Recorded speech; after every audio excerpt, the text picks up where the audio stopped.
How's it going, guys? Andrew here with Justified EDC, and I have another new knives and gear video for you guys. Got a bunch of stuff here on the table. We're going to go through one by one. I appreciate you guys giving me a bunch of support on the last couple of videos. They've all been doing really well, especially the Defense Lab Ehud video. My individual reviews don't always get, as much views as I wish they did. I know you guys love the EDC stuff and the new knives and gear and all that, but I really appreciate the support that you showed me and the Defense Lab on that video. That was awesome, and as well as the holiday gift guide video. So this is coming out before Christmas, so just a quick reminder, if you're trying to do some last minute shopping here in the last couple days before, I do have a holiday gift guide video both from this year and last year. Pretty much everything should be Amazon links, so you might be able to still get them before Christmas. If you're interested in those, definitely go check them out. And before we get into all of these, I'm just going to set these aside so we can talk about the sponsor of the channel, Auxiliary Manufacturing. Mike over at Auxiliary Manufacturing makes awesome custom USA made fixed blades. Most recently, he dropped a bunch of his new coffin series, which is this pocket bowie here, but with a bunch of different blade shapes, as well as he dropped the pocket bowie XL. So if you're interested in any of this stuff, I think he said that there's a couple of his models still available on the website right now. I know supplies are running thin, and you're probably too late to get them before Christmas, but if you want to just pick something up with yourself with Christmas money or something like that, definitely go check those out. I do have a code with him, code Justified10 will get you 10% off your order on his website. So if you're interested in that, definitely go check it out. I will leave links down in the description to all of this stuff, and thank you as always to Mike for sponsoring the channel. And before we jump into this, just as part of this kind of a segue, I don't know if I showed this off in a dedicated new knives and gear video. I did an unboxing of this right here, kind of first impressions, but this is the Pocket Bowie XL. This is new to the channel. I just got this recently when he did his drop back on December 6th. It's just an updated version of the Pocket Bowie, longer blade, longer handle, but all the specs are very similar. Have been carrying it and using it. It's really, really cool. So if you're interested in these, go check them out. But I figured I'd show it off just a little bit more in this video in case you didn't watch that unboxing video. This will be in my carry. This will be getting a full review eventually, and you're probably going to see it in all of my EDC updates because I really, really like it. You guys know I'm a sucker for clip points, as you'll see later in this video. But yeah, just a really awesome knife, and I've been digging it so far. So just wanted to give that a little bit of its own screen time. So let's get into the stuff that's actually new. So just starting off, this is a new accessory. You've seen this knife before. This is the Turner CNC Jackalope XL, but what you haven't seen yet is these new scales. So man, what a classy look here with the black DLC. These are faux stag scales, so they are not real stag. Obviously, real stag is very expensive to acquire, let alone machine with all this kind of detail, but it's also very hard to come by anymore. So they have been making a lot of new scales for their different models, especially these faux stag scales they've been doing for a bunch of different models. I know they have them for the Jackalopes. I've seen them for the Jinton. I'm trying to think what other ones they have out. I think they're probably going to end up doing them for the Elvia. But man, these scales are just, you guys know I'm a sucker for stag. I'll just grab a couple other things out here real quick. This is my K-bar trapper that I had Box Creek Knife Company redo in stag. This is kind of what kicked off my stag obsession. These are real genuine stag. As you can see, definitely do look different, but in terms of the color and everything, pretty spot on. And not all stag looks the same. Man, I really love the look of these. In pictures and stuff, you really can't tell that they're fake. Now, when you look at them up close, you can see by looking at the sides here that they're not real stag. These are some kind of polymer. I'm not even sure what the process is for them making them. I know they've been doing a lot with 3D printing, but I'm not exactly sure how you'd get this kind of color and texture and everything like that from doing it as a printed process. So I'm going to talk to them and try to figure out what exactly their process is for making these, but they've been coming out with a bunch of new handles that are 3D printed or resin or this fake stag. So just thought I'd show these off. They do add a lot more texture compared to the Ultiman G10. The Ultiman G10 scales just have milled lines in them, which does add some texture. But when I was carrying with the black G10 before, I had added some like grip tape to it.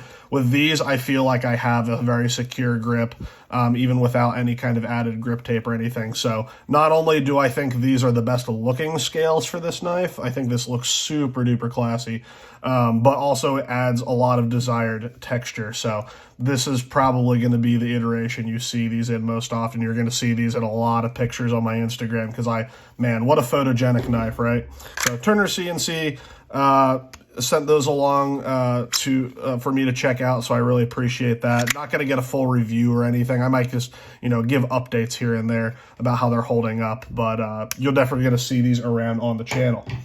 Another new thing that is not anything crazy. You guys know I've been a big fan of, let me see if I can find it here in my drawer, the Buck 112 Slim Select. I've featured this in a bunch of different videos.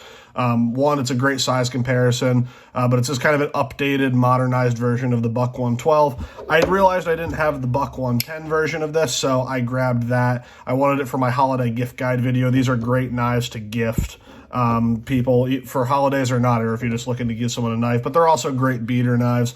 They're very, very well constructed, and they are one of the only true budget USA made folding knives that's actually feels like they're a quality knife and doesn't feel like it's falling apart. These are very, very nice. So again, nothing special here, just the 110 version of the 112 I already had. I wanted to have these around for reference because having a Buck 110 and a 112, everyone kind of knows those sizes, and these are the updated versions. They are the same overall dimension as their original. So one, they're going to be great for me in terms of doing size comparisons, but two, they're also just they're good examples of budget USA made knives, which I like to be able to show off that it can be done. So that's another new thing, is just the Buck 110 Slim Select. They come in at like $40, I think. I bought this myself off of Amazon, and for the price, I think these are around 30, these are around 40. They're definitely well worth the money. Just FRN scales, 420 high carbon steel, I think I believe is the steel on these. Nothing special, but they do a good job on the heat treat. Dual thumb studs, lock back, deep carry pocket clip, pin construction, but locks up super, super solid. So no real complaints from me. Really cool knife if you're looking for something on the more budget side of things that's still US made. So I don't know if I've thought about doing a review on those two kind of together. We'll see. Well, leave down in the comments if you'd like to see an overall like extended use review of those two knives. I'm not really sure, but you'll definitely see them around for size comparisons and stuff like that. The next thing here, again, something that's nothing necessarily super special, but something that I saw for sale on the secondary market and I've been thinking about grabbing. This is a Spyderco Endura. Just plain old VG10, but in full serrations in the saber grind variety. This one also happened to come with an aftermarket backspacer, which is kind of neat. I didn't even really notice that online when I bought it until it got here, and it came with a deep carry clip, so that's pretty cool. But the reason I got this is because I didn't really have any serrated knives in my collection. And I don't really like combo edges, so I wanted to get something that was fully serrated. But something that I don't use knives that are serrated all that often. They're kind of more niche. So I didn't want to spend a whole bunch of money on one. And then I saw this pop up I think the guy was selling it for like $40, which is super nice, especially with the aftermarket backspacer and clip and everything. And this looks relatively unused. It looks like those serrations might have been touched up once, but overall they came very, very sharp. One thing I didn't realize about the Saber Ground Enduras is they do not have the distal taper like the rest of those kinds of Spydercos do. So let me grab, okay, here we go. So I don't have another Endura, but I do have the Indela, which is the one size down from the Endura, between the Endura and the Delica. And as you can see on the full flat ground versions, it has a distal taper on the blade, so it gradually gets thinner out towards the tip.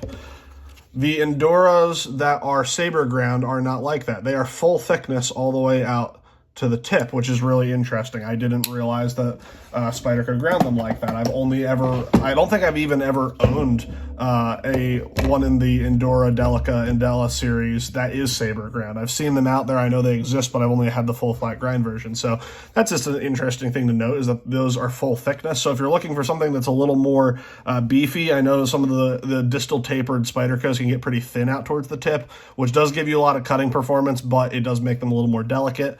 If you're looking for something with full thickness, this is the way to go.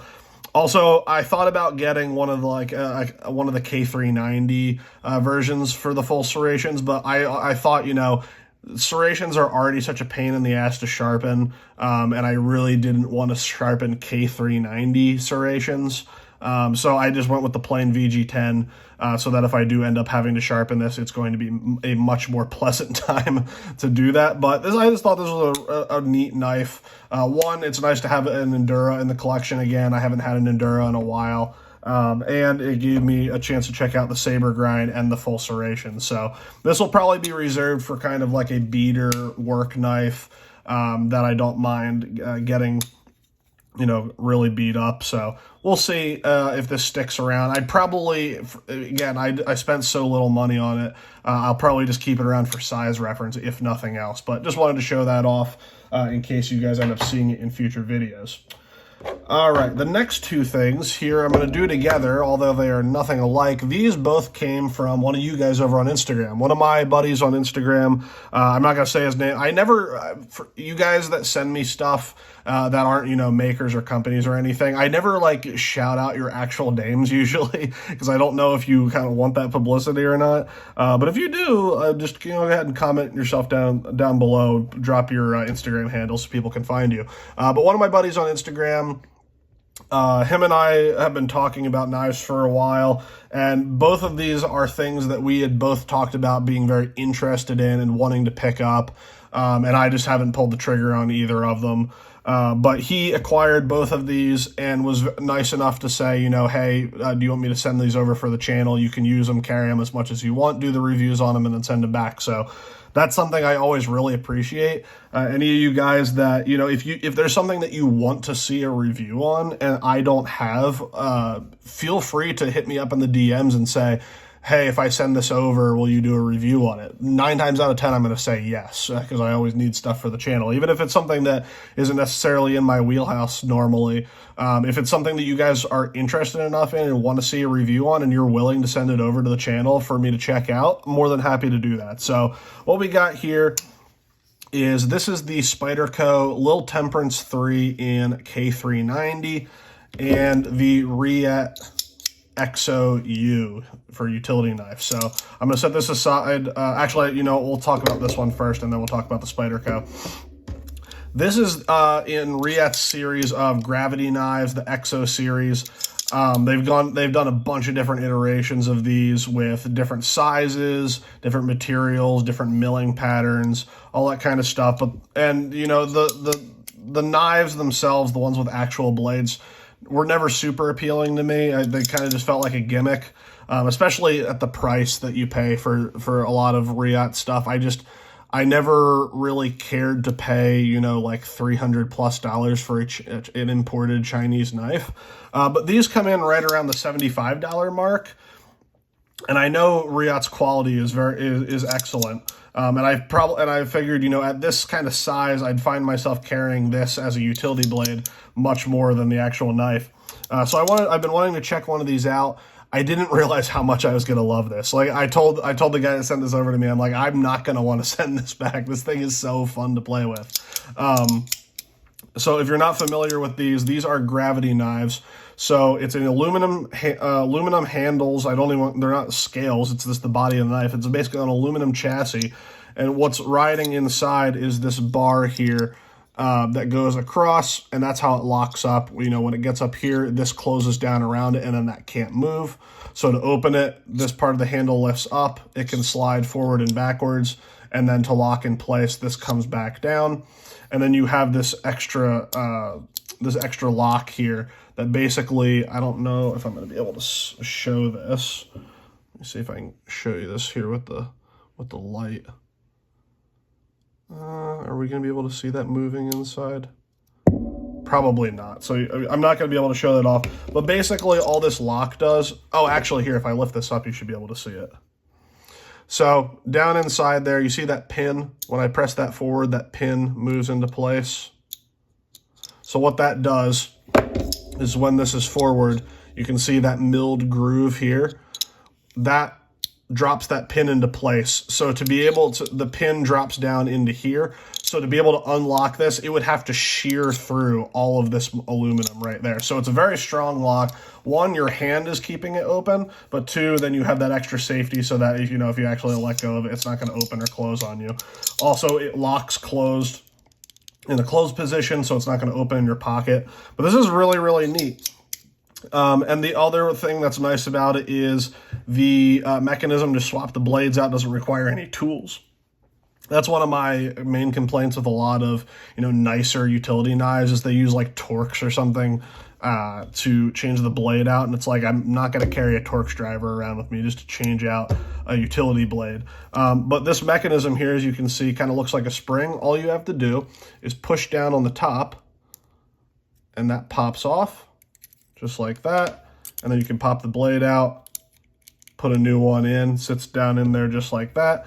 As you can see, there's two little nubs on the top and the bottom that line up with those cutouts here and there. So you just pop your blade back in and then line these up, push down, pop that back into place, and now it's locked into place again. I know I had heard some people that were worried about, you know, if this was kind of being flexed in either direction, if this would pop off.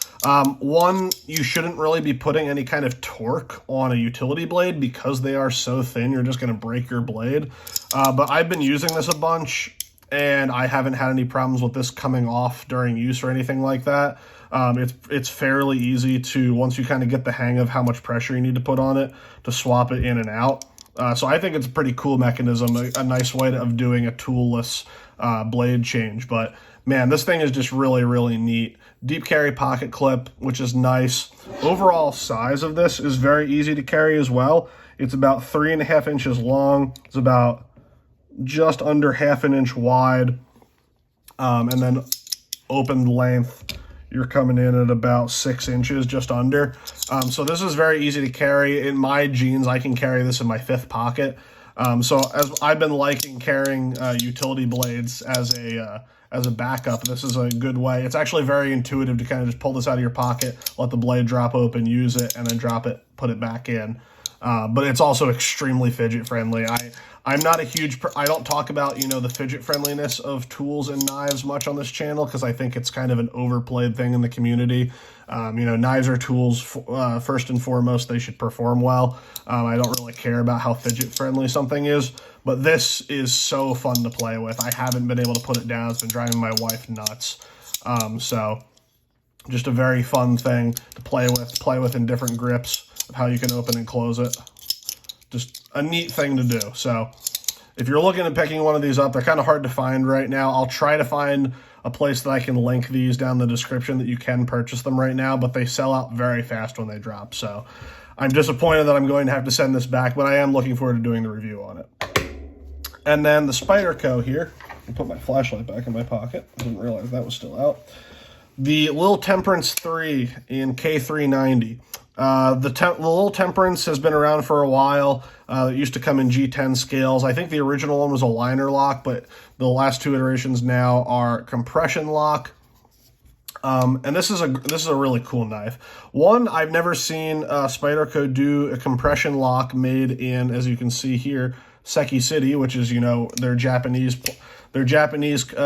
plant where they make, you know, things like the Endura, the Delica.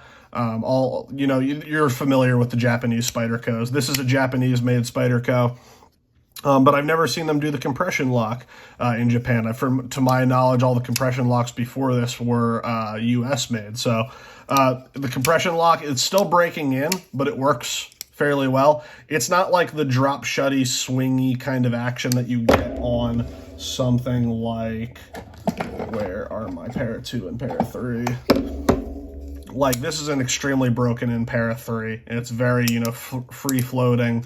You know, if I just do this and drop it, the blade drops shut.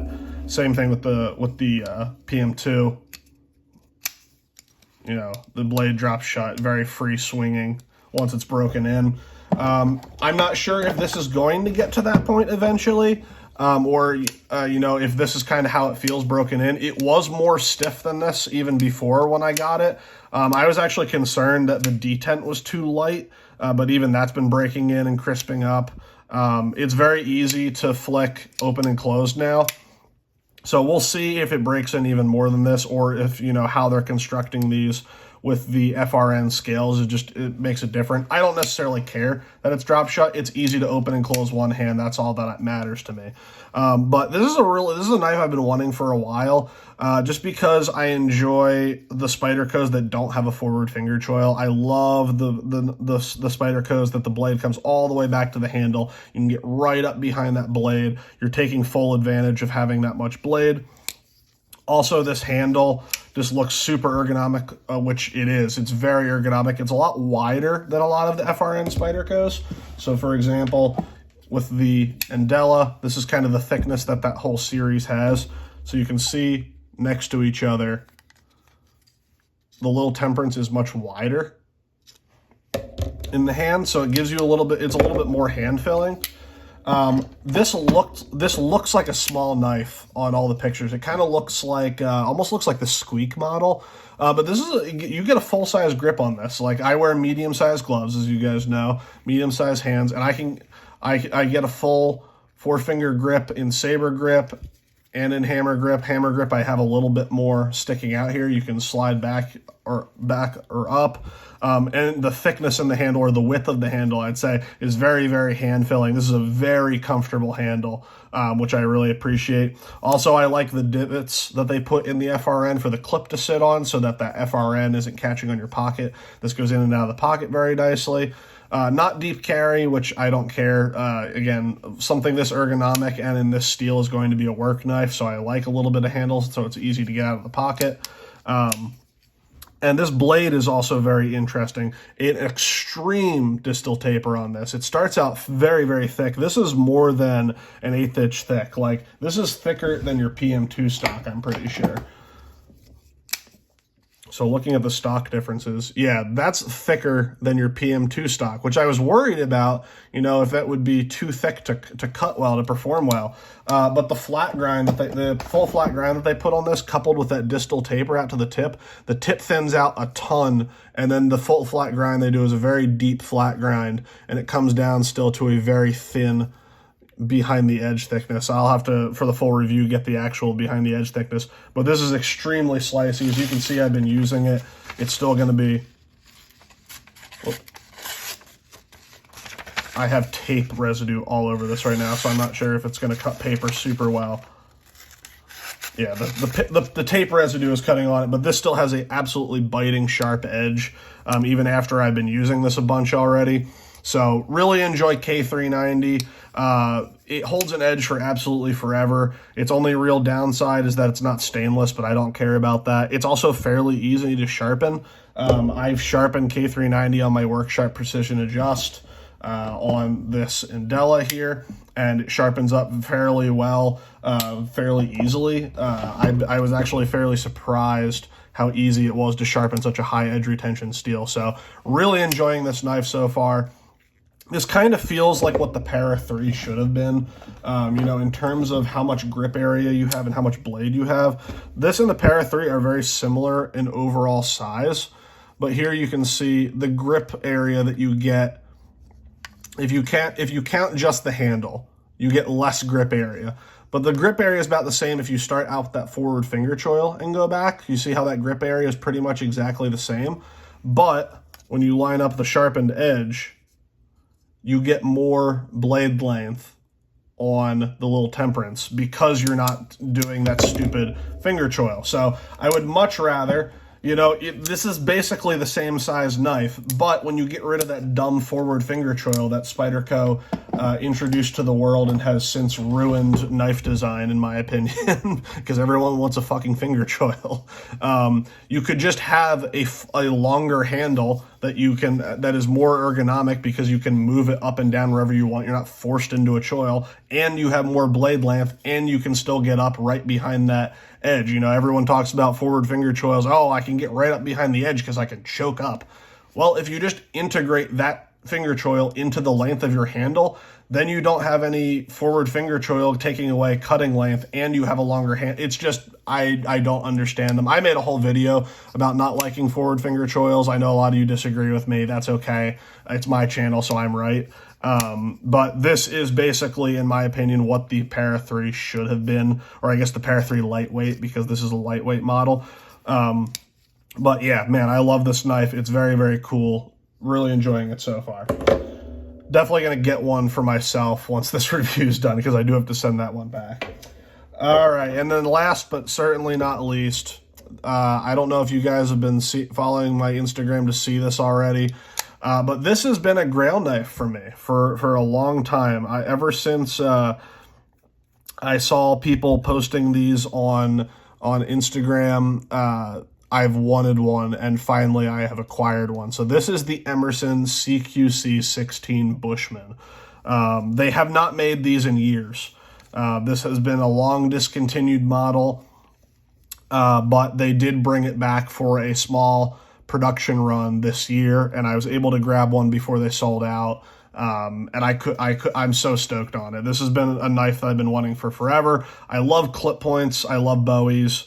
And this has always been one of the most attractive bowie shapes that Emerson has done, in my opinion. It's also one of the most versatile because you still have a lot of just straight flat on the edge. You still have some belly, so you can get down onto the, cutting on surfaces. But also, this one doesn't thin out so much towards the tip. So as you can see, you still have good thickness out at the tip.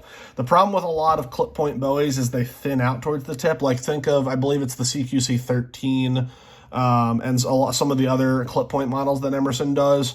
The clip gets much, much more thin out towards the tip, whereas this one maintains some thickness this direction and this direction. So even though it is thinning to be a more piercing kind of blade, you can still use it pretty hard, which I appreciate. So if you're not familiar, this is basically just a Emerson Commander handle. I think they make them ever so slightly different.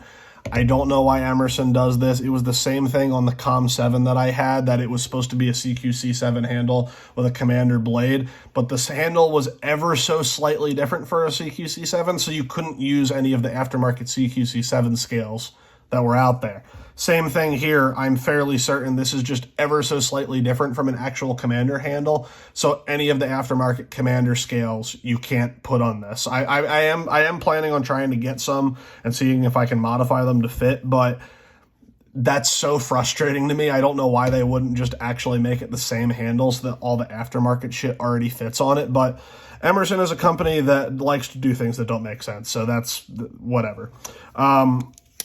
One of my only complaints about this is on a lot of new production Emersons, the detent is much, much better. If you're familiar with old Emersons, detents were either super weak or pretty much non-existent. And all the new Emersons I've had, I'd say from like 2020 up to present year, maybe even a little bit before that, have had much more smooth actions. The fit and finish has been much better, and most importantly, the detent has been solid. For example, my Persian here, the detent is great. I can actually flick this knife open. I can actually put my finger on the thumb disc and flick it without any wrist and open it. Same thing with several other ones that I've had recently. The Com 7 that I had, that I actually sold back to the dude that I got it from to get this, had a super crisp detent. The action was super smooth. This one, the action is fairly smooth. It's not very gritty or anything. I can't really complain about that. However, when you close this, can you hear that? That's the detent. The detent is almost non-existent on this. So when I try to flick this, it does that. So I kind of have to give it a little bit of wrist and then it flicks open. It's not the biggest deal in the world. Other than that, the fit and finish is pretty solid on this. You know, the lockup is good. There's not unbearable amounts of lock stick. The action is fairly smooth. It's not super gritty. But the detent is pretty much non-existent on this again. So Emerson, come on, guys. Like, I really thought they had fixed this across the board. I really didn't even think it was a QC issue of some were good and some were bad, because literally every Emerson I've had for the last 5 years has had a good detent. So I thought we were past this. I don't know if that's because they didn't redesign the detent on the 16. They just kind of brought the design out of storage and remade it.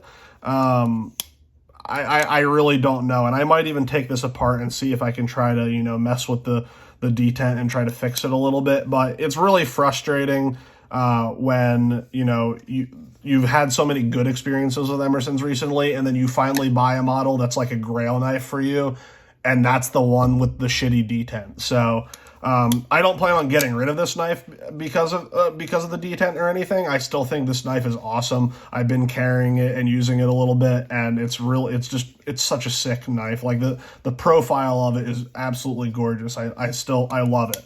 But that's a frustrating thing to have the detent be that weak on a current year production Emerson that I spent $300 on, especially when like a month ago I bought this one and the detent's perfect. So it's a little bit frustrating, but all that to be said, this is a really sick knife. There it is next to the P-Tac, just to give you a little bit of a size comparison. This isn't a large knife. The P-Tac is absolutely huge. And this, you know, it gives it a little bit of a run for its money, just a little bit broader. So anyways, guys, that is all I have for you. Let me just bring this stuff back out for one last shot so you can see it all here.